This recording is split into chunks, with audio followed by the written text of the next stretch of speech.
Numit humni chumna sintha leptuna khongjang changsin bagi ngasi humni chanba numita khwairamban ima keithel phambi sing amadi dukandar sing anina kutsamnaraga Manipurda tonganba administration leiba yaroi haina keithel mayaida wakat meepham Phamkhre wakat meepham aduda tonganba warol iba placard kaya su sizinaki loinana pendabagi kholausu lauki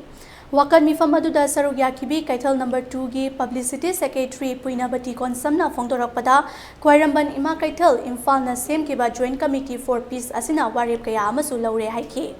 warip sing adudi joint coordinating committee for peace khwairamban keithel imphal sembada yanare UNO amasung Prime Minister da memorandum piba separate administration Manipur da yaroi narco terrorist muthalu internet thingba khudak ta lotho highway thingba sing faduna dandi piu relief camp ta leiriba mayuma kai thadokuna lanjeliba sing nauna khunda laita halu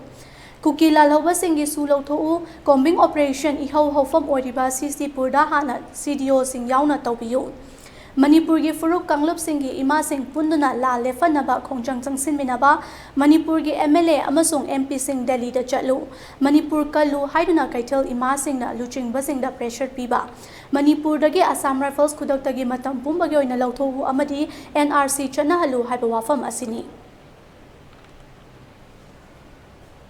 punamaki pullaga khoina kathen sida mayam meepham ama phamjabani meepham ji hauji wariba akoigi Manipur sida landa salakliba atopa lamgi mi singna landa salakliba si aigi isa isu mayamna lalji kanbagi matangda wabagi matangda akoi ima mayam sina isa singjigi awaba si puraga akoina meepham si phambani adubu meepham sida akoi resolution tanagre resolution lasi ai haijarage number 1 da resolution lasi Joint Coordinating Committee for Peace Khwairamban Keithel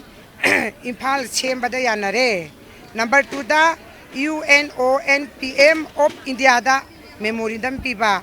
separate administration Manipur da yaroi narco terrorist muthatlu internet thingba khutakta lokhthu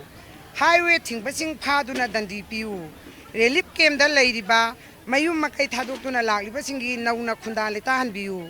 Kuki laloba singi su lokhthu bombing operation ihau hofam oiriba Chorchampurda hana CDO sing yauna tawbiu Manipur gi phuruk kanglup singi ima sing